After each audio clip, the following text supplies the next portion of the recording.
Garner with Dale Garner Media, and I'm chatting with Sean Michael Andrews about some video hypnosis tips. Now, obviously, Sean, you're no stranger to the internet and YouTube. You have a lot of videos out there, but share some of your ideas of how you use video to enhance your clinical hypnosis practice. As a hypnotherapist, I encounter a lot of people that have never been hypnotized before. They're frightened a little bit of hypnosis. They don't really understand it. So one of the things I do is I put my pre-talk, my talk where I allay their fears about hypnosis on my website, so they can see that as they're looking at my business, and they see me sitting there saying, well, there are common misconceptions about hypnosis. One is that you lose control.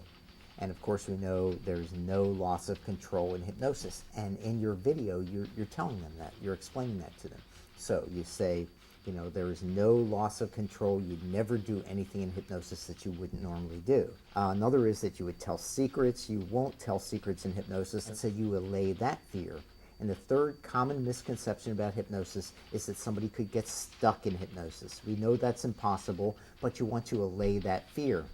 So I allay their fears, and I've had people come into my office and they say, well, I was looking around the internet, I wanted to stop smoking or lose weight, and I wanted to find a good hypnotist, and I saw you on video, and you look like somebody who I would like to work with. You look trustworthy, and so that's the whole thing. You're building credibility, you're allaying their fears, you're making them feel comfortable about coming in and going into a process that most of these people don't know anything about.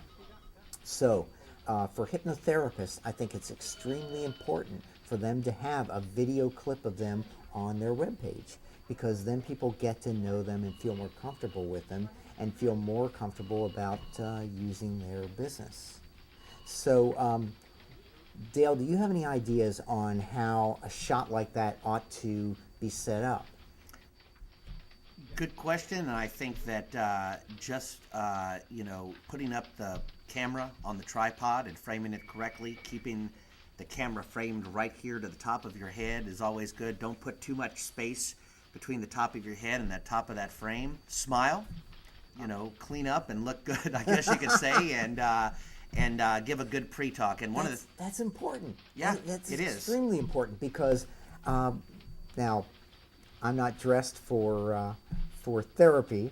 When I'm doing therapy, I'm wearing a coat and tie and looking professional, because I charge a lot of money for my services, and so people kind of expect that. So that's a good point. You should be dressed in a business manner when you're doing that. Excellent idea. Business manner. And as far as the technical things go, have the window light. If you're using your office window, if you have a window in your office, face a window somewhere where you have light shining on your face, so that it actually brings out, and you'll get a good image on camera. We all know if it's too dark, you can't see it, and it doesn't look that professional. And just opening up a curtain or window is going to give you that extra light. Coming in, shining on you. Don't have any shadows. Look for some of those things, and then so often get somebody else to sit in your chair for you and work that camera. And if you're taping yourself, just make note of where that light is, so you're lit.